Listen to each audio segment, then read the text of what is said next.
Erattupetta mini civil station നിർമ്മാണോദ്ഘാടനം നടന്നു. സംസ്ഥാന റവന്യൂ വകുപ്പ് മന്ത്രി കെ രാജൻ ഓൺലൈനായി ഉദ്ഘാടനം നിർവഹിച്ചു. പൂഞ്ഞാർ നിയോജകമണ്ഡലത്തിലെ തന്നെ 2 മേഖലകളിലായി ഉള്ളക്കയത്തും ഈരാറ്റുപേട്ടയിൽ 2 മിനി സിവിൽ സ്റ്റേഷനുകൾ ഔപചാരികമായി ആരംഭിക്കുന്ന ദിവസമാണിത്. എല്ലാവർക്കും ഭൂമിയല്ല, ഭൂമിക്കും കയ്യിലെ എല്ലാ സേവനങ്ങളും സ്മാർട്ട് എന്ന മുഖമുദ്രാവാക്യത്തോടെ റവന്യൂ വകുപ്പിന്റെ ചരിത്രത്തിൽ ഏറ്റവും വേഗതയിൽ സുതാര്യമായി നടപടിക്രമങ്ങളിലേക്ക് കടന്ന ഒരു കാലത്താണ് നമ്മൾ നിൽക്കുന്നത്. നമുക്കെല്ലാവർക്കും അറിയാവുന്നതുപോലെ കേരളത്തിൽ 10 വർഷക്കാലം കൊണ്ട് കൊടുത്തു തീർത്തത് 4,56,678 പട്ടയങ്ങളാണ്.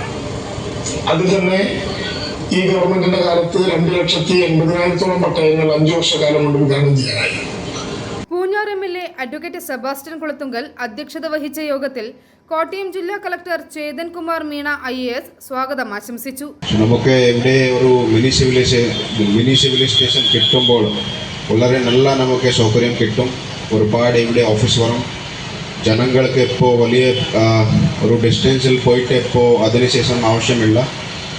സോ എല്ലാ സേവനങ്ങൾ വളരെ ഭംഗിയായിട്ട് ജനങ്ങൾക്ക് കിട്ടും. ആൻഡ് ബഹുമാനപ്പെട്ട ഗവൺമെൻറ് ഓൾറെഡി സംബന്ധിച്ച് ഡിസൈഡ് ചെയ്തിട്ടുണ്ട്. നമുക്ക് ലാൻഡ് ഓൾറെഡി ഐഡൻറ്റിഫൈ ആയിട്ടുണ്ട്. വളരെ നല്ല ലാൻഡാണ്.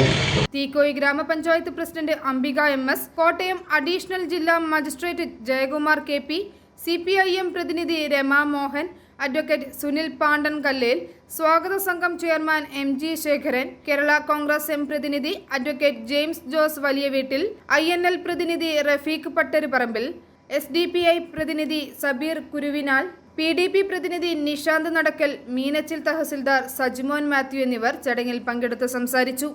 i4 news, Pala.